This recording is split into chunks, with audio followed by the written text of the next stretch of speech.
It's hard to believe that Capcom have been making Marvel fighting games for more than 20 years.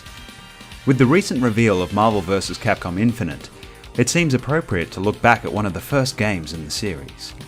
Before you go and see the heroes face Thanos in the upcoming Avengers movie, you should take him on yourself in Marvel Superheroes.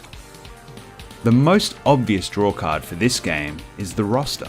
You have heroes like Spider-Man and Captain America. You have villains like Doctor Doom and Blackheart. There are even a couple of characters from X-Men Children of the Atom, like Wolverine and Magneto. You even have Capcom's unlikely favourite, Shu McGrath. It's not a giant cast compared to the craziness that would follow, but it was a diverse one that offered a variety of combat styles. Marvel Superheroes expanded on the combo-heavy, fast-paced gameplay that they had already started experimenting with in X-Men Children of the Atom and Darkstalkers. There is a huge emphasis on mobility and creativity, with different characters having drastically different abilities. Some characters are speedy but ground-based, whilst others can fly around the screen. This seems obvious now for a comic book fighter, but when this game was released it was still an extremely novel concept. In addition, the emphasis was squarely placed on long combos and screen-filling super moves.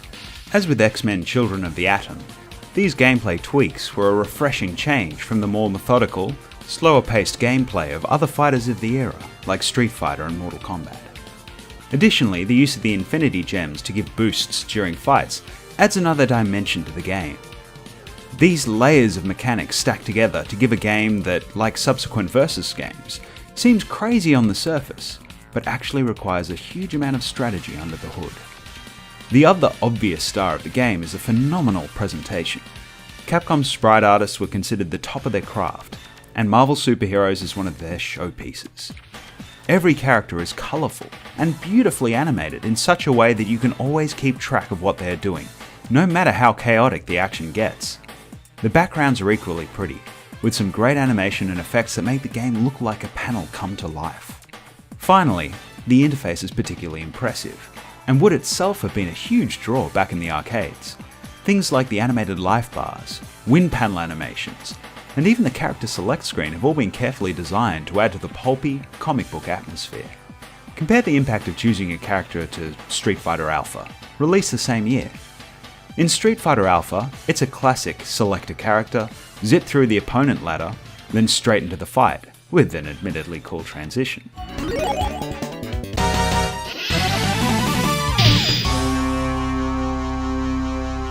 In Marvel Superheroes, your character and your opponent bust out of the screens at the top of the building, fall down to the streets below, then face off Wild West style.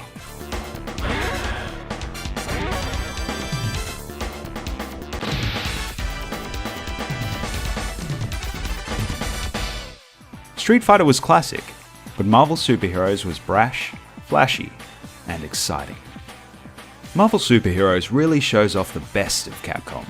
The sprite work was impeccable, the gameplay was exciting, and the entire package was equally satisfying for comic book fans and hardcore fighters alike.